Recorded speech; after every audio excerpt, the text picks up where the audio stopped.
The Varth Empire had ruled the stars for 12,000 years. They owned millions of warships. They controlled tens of thousands of planets. Every species they had ever met had fallen to their power. They knew nothing but victory.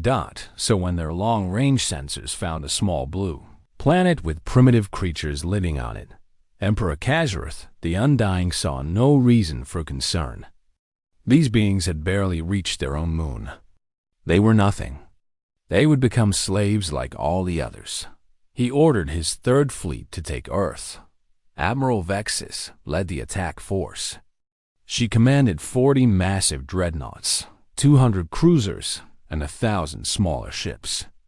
It was far more power than she needed for such a weak enemy. But the Emperor wanted to make an example. He wanted the galaxy to see what happened to new species that might one day challenge. Varth ruled. The fleet arrived at Earth on a quiet Tuesday morning. The sun was rising over the Pacific Ocean when the first Varth ships appeared in orbit. They blocked out the stars like a swarm of metal locusts. Admiral Vexis opened a channel to the planet below. Her message was simple. Surrender now. Become property of the Empire. Resist and die. She gave them 1 hour to respond. Commander Danny Ortiz stood on the bridge of the carrier Resilience. He was 34 years old. He had served in the United Earth Defense Force for 12 years. He had trained his whole life for a threat that most people thought would never come. Now it was here. Captain Lisa Monroe stood beside him. She was watching the tactical display with wide eyes. The number of enemy ships was almost too large to count. "They are powering weapons," said Lieutenant Pete Dawson from his station. His voice was shaking. "Did they respond to our messages?" Danny asked. "No, sir. They just keep repeating the same demand. Surrender or die." Danny looked at the countdown timer. There were still 40 minutes left on the deadline. But the Varth were not waiting. They opened fire.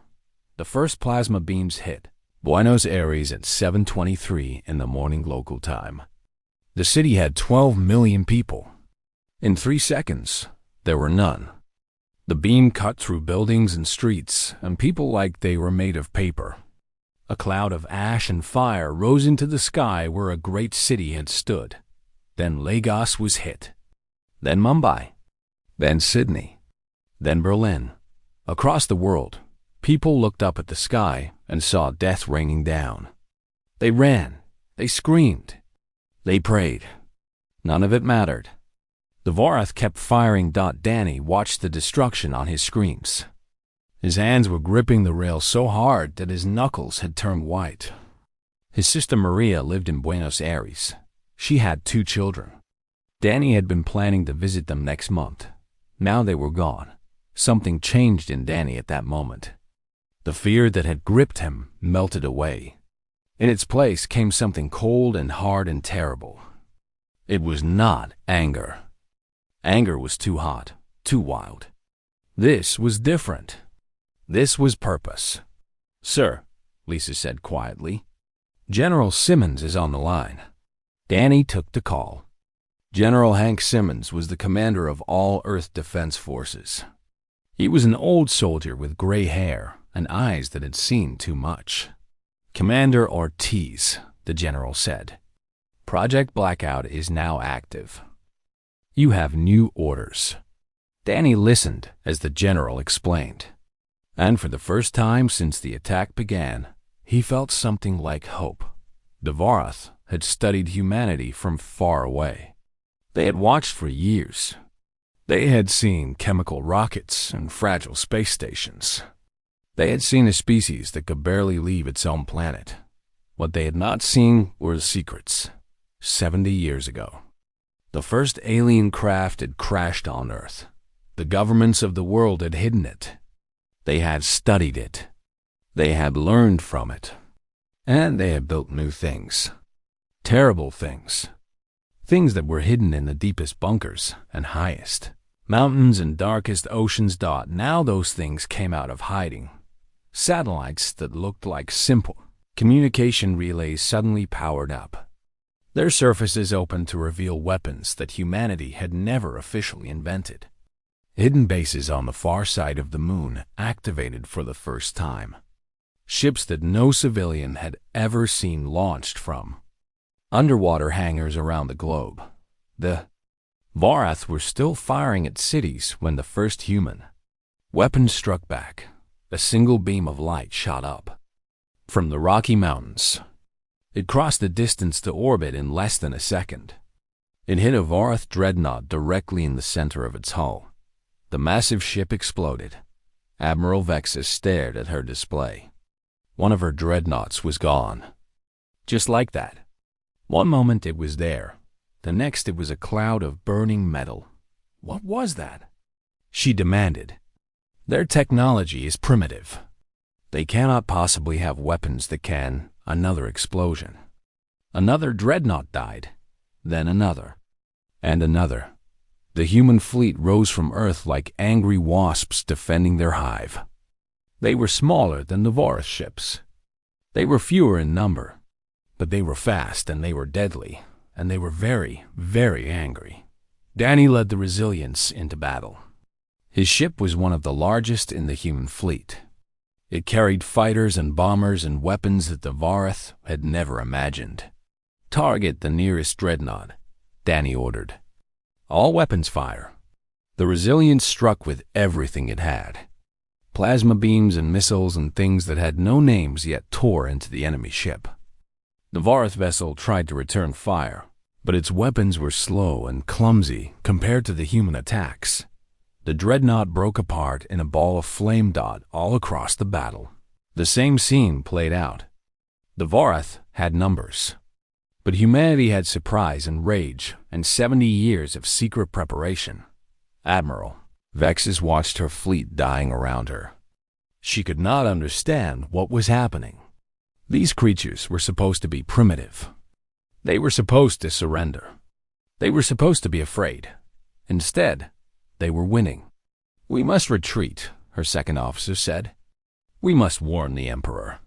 Vexus wanted to argue. Varth did not retreat. Varth did not lose.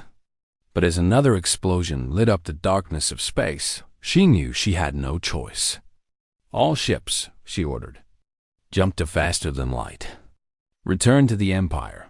Now. She never finished giving the order. A beam from the Resilience punched through her flagship's bridge. Admiral Vexus died without understanding how everything had gone so wrong. The battle lasted 6 hours. When it was over, 32 Varth dreadnoughts drifted as wreckage in Earth's orbit. The survivors fled into the darkness between stars. Danny stood on his bridge and looked at the destruction. Below him, Earth was burning. 18 cities were gone. Hundreds of millions of people were dead. His sister and her children were among them, but humanity had survived. And now humanity knew what was out there. Send a message to the Varth Empire, Danny said quietly. Tell them what happened here today. Tell them we know where they live. Tell them we are coming. And tell them they should run while they still can. 3 months passed after the first battle. Earth buried its dead. The survivors mourned. The whole planet wore black, but humanity did not sit still. While mothers cried for their children and husbands searched the ashes for their wives, the factories kept working. Day and night without rest, they built new ships. They built new weapons. They built the tools of revenge. The Varth Empire expected the humans to hide. They expected them to rebuild their little planet and pray that no one came back. They expected fear. They did not expect 300 human warships to appear at the edge of one of their colony worlds. Admiral Sophie Grant commanded the fleet from her battleship, the Hammer of Dawn. She was 62 years old. Her hair was gray, and her face was lined with years of worry and work. She had spent her whole life preparing for a war that everyone hoped would never come. Now she was going to win it. The planet below was called Kestrus Prime.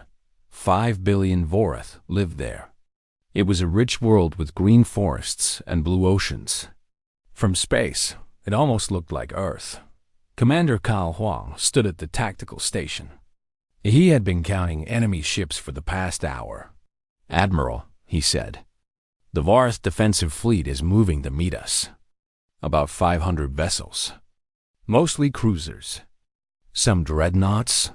Sophie nodded slowly. The enemy had more ships. But she had studied the first battle carefully. She knew that numbers alone would not decide this fight. "They are forming their standard defense pattern," Kyle continued. "A sphere around the planet." "Of course they are," Sophie said. "They have been fighting the same way for thousands of years. They do not know how to change." She turned to her communications officer. "Launch the drone swarms." The Varth military was old. Their tactics were ancient. They believed that wars were won by large ships with powerful weapons crewed by brave soldiers. Two fleets would meet, exchange fire, and the stronger one would win. They had never seen anything like human drone warfare. From the bellies of the human ships came millions of small machines. Each one was no bigger than a human fist. Each one carried a tiny explosive charge. Each one was guided by an artificial mind that could think faster than any living creature. The swarm moved toward the Varth fleet like a cloud of metal insects. The Varth tried to shoot them down. Their point defense guns could track dozens of targets at once. But there were not dozens of drones. There were millions. The first wave hit the Varth cruisers. The tiny machines flew into engine ports and weapon systems and sensor arrays. They exploded inside the ships, tearing them apart from within. The Varth crews did not know how to respond. Their training told them to fight other ships, not clouds of tiny robots. They fired their big guns at targets too small to hit. They launched missiles that could not track enemies so numerous. One by one, the Varth ships died. Kyle watched the battle unfold on his display. He had seen the simulations. He had studied the theories. But seeing it happen was something else entirely. "Admiral," he said, "we are receiving a message from the planet. They want to surrender." Sophie closed her eyes for a moment. She thought about the cities that had burned on Earth. She thought about the millions who had died for no reason except that a cruel empire wanted to show its power, that it would be easy to take revenge. One order and her ships could turn Kestris Prime into ash. An eye for an eye. A world for a world. But that was not why she was here. "Accept their surrender," she said. "No orbital attacks on the planet. Send ground forces to secure military sites, but there will be no harm done to civilians." Kyle looked at her with surprise. "Admiral?" "We are not them," Sophie said simply. "We are better. When this war is over, the galaxy will know the difference between us and the Varth." The fall of Kestris Prime sent shock waves through the Empire. For the first time in 5,000 years, a Varth colony had been lost. The Emperor raged and screamed and demanded explanations. His generals had nothing to say. Back on Earth, the war effort grew even stronger. Every factory, every laboratory, every willing pair of hands worked toward victory. Cars became tanks. Phones became communication devices for soldiers. Schools became training academies. Dr. Maria Fuentes led the team studying captured Varth technology. She worked in a secret facility beneath the Swiss Alps. Her laboratory was filled with pieces of alien ships and weapons and machines. What she found amazed her. They stopped growing, she told the War Council during a video meeting. Their technology is the same as it was 1,000 years ago. They found solutions that worked and never looked for better ones. General Hank Simmons frowned at the screen. Why would they do that? Why stop improving? Because they never had to, Maria explained. They were the biggest and strongest. No one could challenge them. So they got lazy. They got comfortable. They thought they had nothing to fear. And now? Maria smiled. It was not a kind smile. Now we are already finding ways to improve on their designs. Give us a year, and we will have ships that make theirs look like toys. Hank nodded slowly. Hope was a strange feeling after so much loss. But it was there, growing stronger every day. The Varth thought they had attacked a primitive species. They thought they would find easy victims. Instead, they had woken up something they could not stop.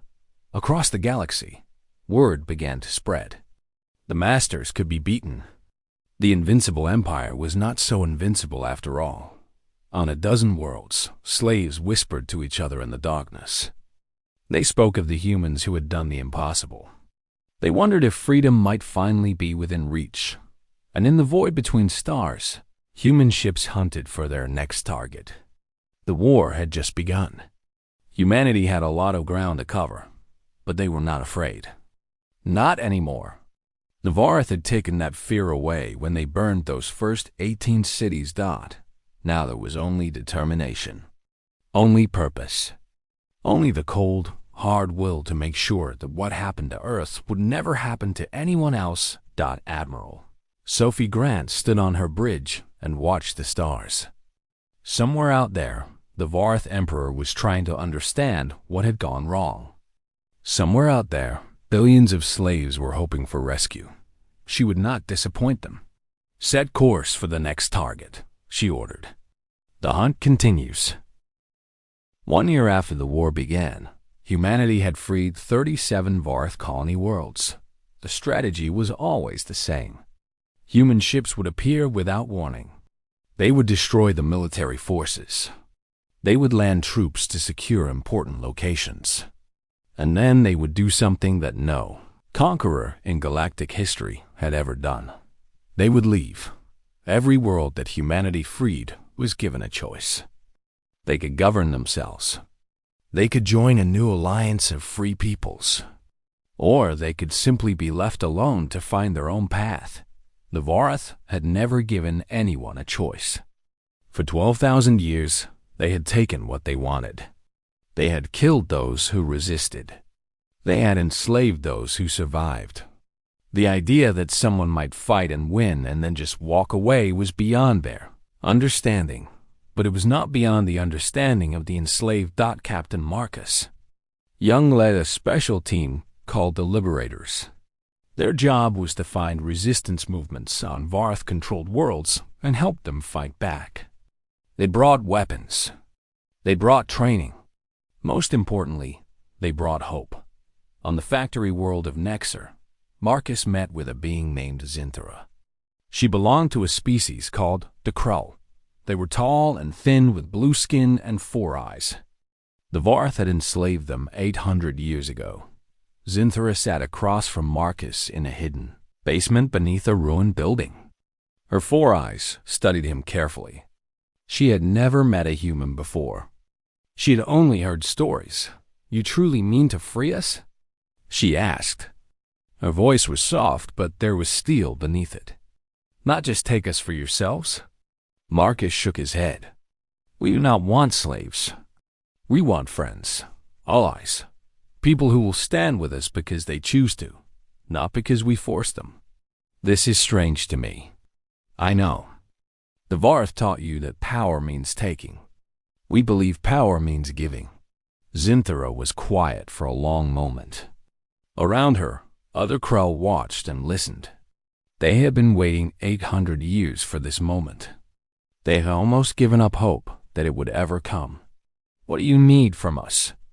she finally asked. Marcus leaned forward. "We need you to rise. When our ships arrive, we need the Krull to fight from within. Attack their communications. Sabotage their factories. Make them so busy dealing with you that they cannot deal with us. Many of us will die. Yes, some will. But those who survive will be free. Your children will be free. Your grandchildren will grow up never knowing what it feels like to be owned." Zinthara closed her 4 eyes. She thought of her mother, who had died in a Varth labor camp. She thought of her brother, who had been executed for stealing food. She thought of all the generations of Krell who had lived and died as property. "Tell us when to begin," she said. The uprising on Nexer started 3 days later. The Krell rose up with weapons that Marcus had provided. They attacked guard stations and factories and communication towers. They fought with a fury that came from centuries of suffering. The human fleet arrived at the perfect moment.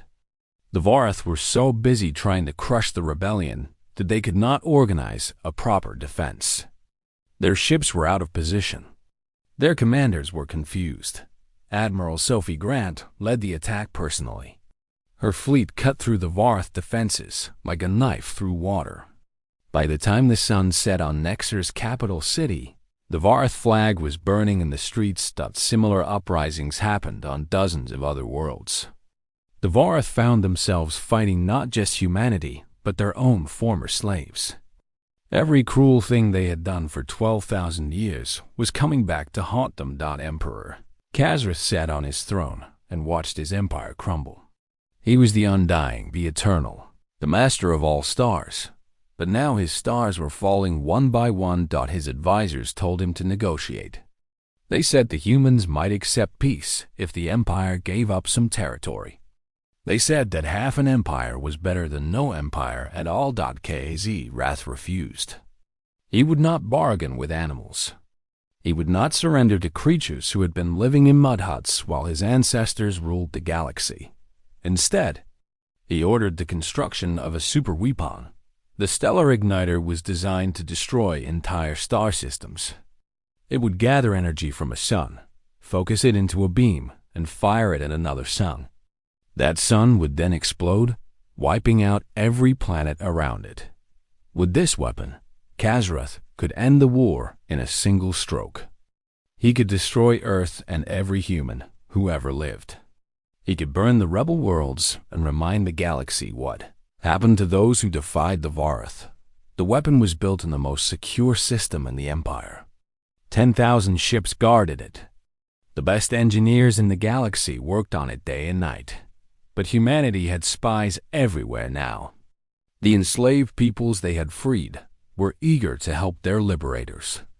Information flowed through secret channels like water through cracks in a dam. Director Carla Mendez ran human intelligence operations.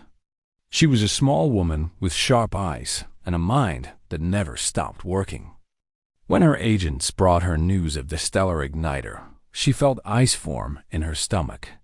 If they finished this weapon, she told the War Council, they could kill billions. They could wipe out entire species. Everything we have fought for will mean nothing. General Hank Simmons looked at the intelligence reports. The location of the weapon. The size of the defending fleet. The timeline for completion. We do not have enough ships for a direct attack, he said. Not without leaving everything else undefended. Sophie Grant stood up. Her eyes were hard. Then we do not attack directly. We send a small team. They slip past the defenses. They destroy the weapon from within. That would be a suicide mission. Perhaps. But we do not have a choice. Across the room, Danny Ortiz listened quietly. He thought about his sister in Buenos Aires. He thought about the hundreds of millions who had died on that first terrible day. He thought about the billions more who would die if the stellar igniter was completed. I will lead the mission, he said. No one argued. Everyone knew that some missions required someone who was not afraid to die. And everyone knew that Danny Ortiz had lost his fear on the day his sister burned. The operation was given a name. They called it Last Light. 20 volunteers in one stealth ship would slip into the heart of Varth space and destroy the most dangerous weapon ever built. It was impossible.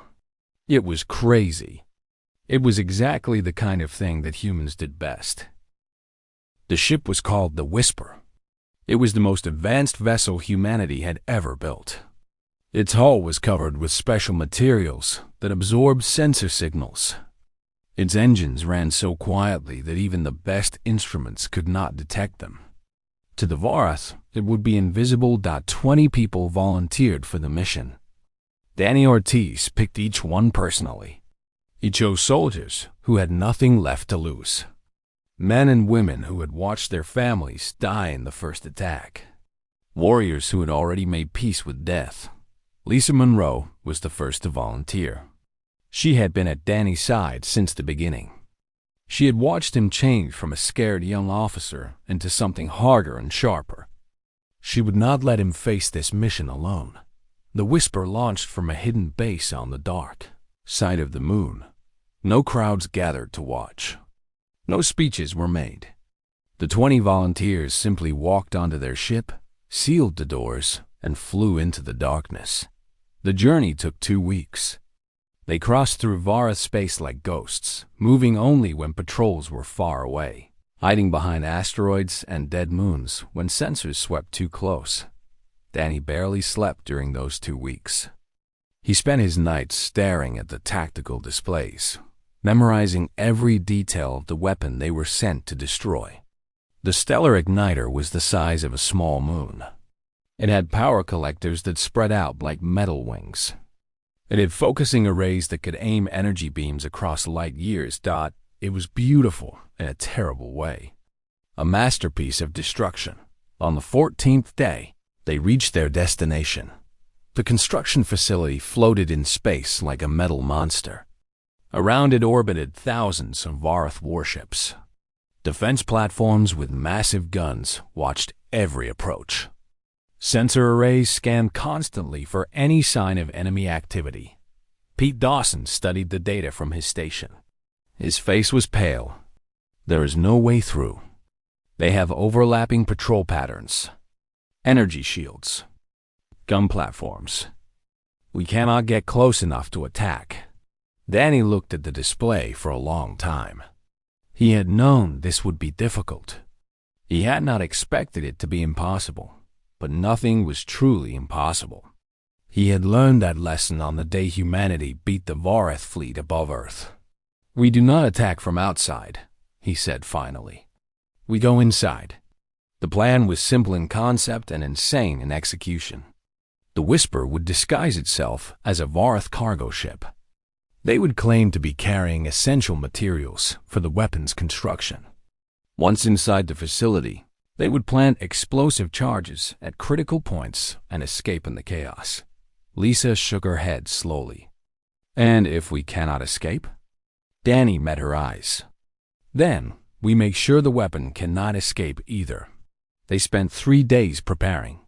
They modified the Whisper's appearance using captured Varth technology. They created fake identification codes from intelligence data. They practiced their roles until everyone knew exactly what to do. On the 4th day, they made their approach. The Varth patrol ships scanned them twice.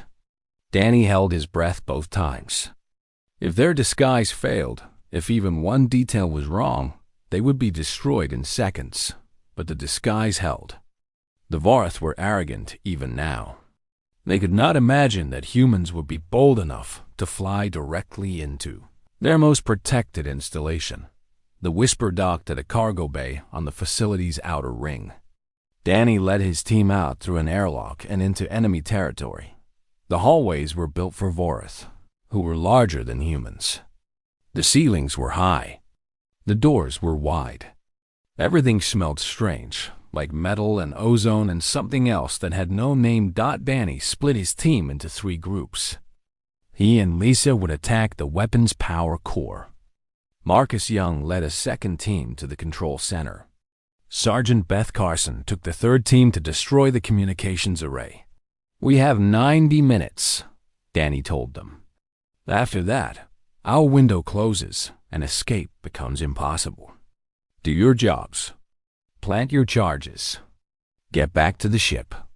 They moved through the facility like shadows. The Varth had not fought a war on their own territory in thousands of years. They were not prepared for enemies who could slip through ventilation shafts and maintenance passages. When they encountered guards, they struck fast and silent. Human soldiers had trained for close combat. The Varth had not. Each encounter ended the same way, with alien bodies hidden in dark corners and human teams Moving forward, Danny reached the power core with 20 minutes to spare. It was a massive chamber filled with spinning rings of energy. The air hummed with power. Lightning danced between metal pillars. "Beautiful," Lisa whispered. "And terrible." Danny nodded and began placing charges. Each explosive device was small but powerful. Together, they would tear the power core apart and start a chain reaction that would destroy the entire weapon. He was setting the last charge when Lisa grabbed his arm. "Danny, look." She pointed at a secondary display on the wall. It showed the status of the stellar igniter, power levels, targeting data, countdown timers. The weapon was powering up. "That is impossible," Danny said. "Intelligence said it would not be ready for months. They must have worked faster than we thought." "Danny, they are targeting the Nexer system. Nexer, where 50 million Krell had just won their freedom. Where children were laughing for the first time in their lives, because they were no longer slaves." Danny looked at the detonator in his hand. If he triggered the charges now, the explosion would destroy the power core. The facility would be damaged. The weapon would be stopped. His team could escape, but if he waited until the weapon was fully charged, if he let it build to maximum power before triggering the explosion, the result would be catastrophic. The feedback loop would destroy everything. The facility, the surrounding fleet, every ship within 1,000,000 kilometers, including the Whisperer, including his team. "Lisa," he said quietly, "get the others out." She stared at him. She had known Danny for years. She had seen the change in him after Buenos Aires. She knew exactly what he was thinking. "No," she said. "We go together or not at all. That is not an option. Someone needs to survive. Someone needs to tell people what happened here. Someone needs to make sure this sacrifice means something." Tears were forming in Lisa's eyes. She wanted to argue. She wanted to stay with him. But she knew he was right. "How long?" she asked. 15 minutes. Maybe less. "Go now. Do not look back." She grabbed his hand and squeezed it hard. Then she turned and ran. Danny sat down beside the power core. The displays showed energy levels climbing higher and higher. The stellar igniter was almost ready to fire. In minutes, it would unleash destruction that would end billions of lives. He thought about his sister Maria. He thought about her children, his niece and nephew, who had never gotten to grow up. He thought about all the people who had died on that first terrible day. He thought about the Krell on Nexer, the children who would never know slavery, the families that would stay together, the future that his sacrifice would protect. The energy levels hit maximum. The weapon was ready to fire. Danny pressed the detonator. The explosion was brighter than 1,000 suns. The light from the explosion was visible from 3 star systems away.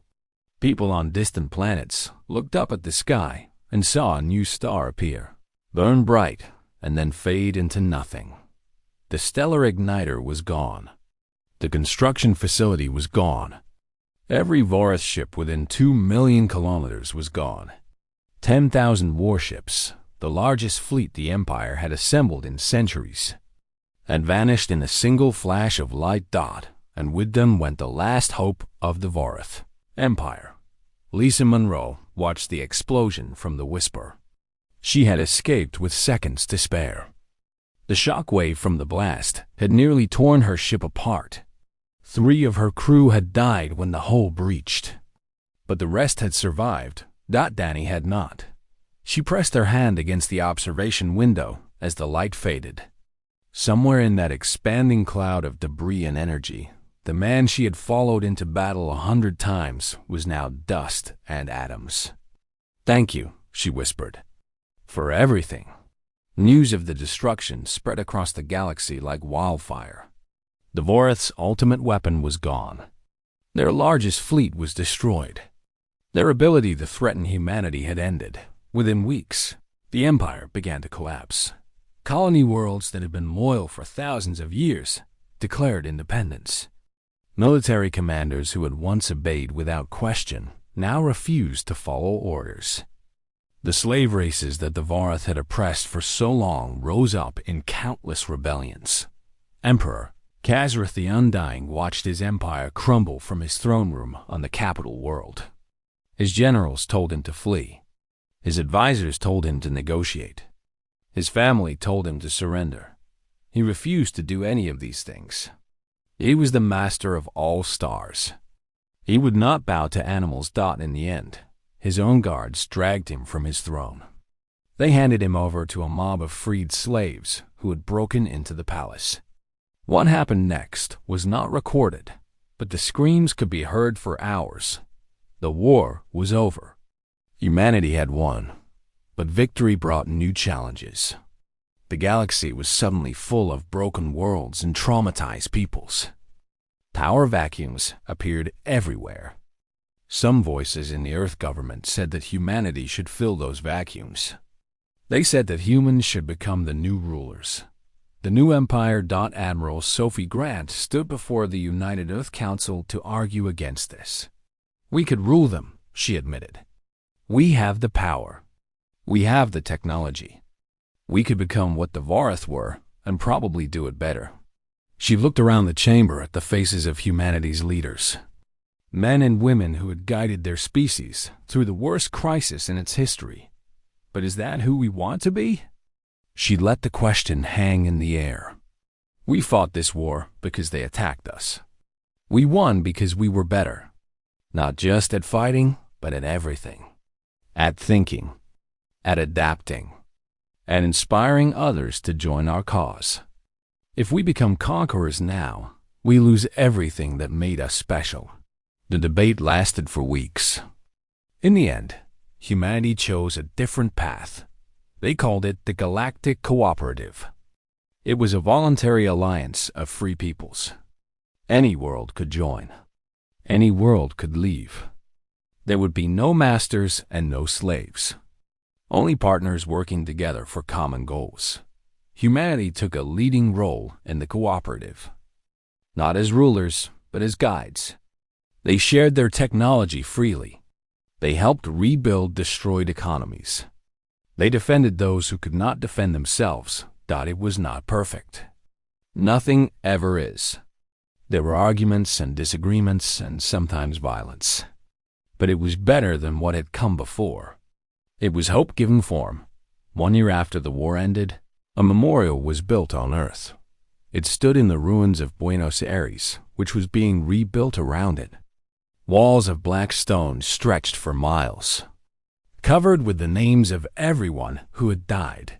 Near the top of the central pillar, a simple inscription read, "Commander Danny Ortiz, who gave everything so others could live. Lisa." Monroe stood before it on a cold morning. The sun was just rising. The city around her was still mostly ruins, but here and there she could see new buildings going up. Life returning. She pressed her hand against the stone where Danny's name was carved. It was cold and smooth beneath her fingers. "We did it," she said quietly. "The future you believed in. We are making it real." She thought about all the battles they had fought together. All the times they had almost died. All the moments when it seemed like humanity had no chance at all. But they had survived. More than survived. They had built something new. Something better. Across the galaxy, on 1,000 different worlds. Beings who had never known freedom were learning what it meant. They told stories about the humans who had come not as conquerors, but as liberators. Parents taught their children about the species that had refused to become the monsters they had fought. The Varth had believed that power meant taking. They had believed that strength meant cruelty. They had ruled through fear for 12,000 years. Humanity had shown them another way. Power could mean giving. Strength could mean mercy. Fear could be replaced with hope. It was not the ending anyone had expected. 1.5 years ago, the Varth had come to Earth planning to enslave a primitive species. They had burned cities and killed millions and expected the survivors to surrender. Instead, they had awakened something they could not understand. Not just a military power, but an idea, a belief, a species that refused to be broken and refused to become evil in order to defeat evil. The Empire had struck first. Humanity had told them to flee while they could. They should have. Listened. Lisa turned away from the memorial and walked into the rising sun. There was still work to do. There would always be work to do. But for the first time in a long time, she felt something that she had almost forgotten how to feel. She felt hope. The galaxy was vast and full of wonders. Humanity was ready to explore it. Not as conquerors or rulers, but as friends and partners and neighbors. The stars were waiting, and humanity was finally ready to meet them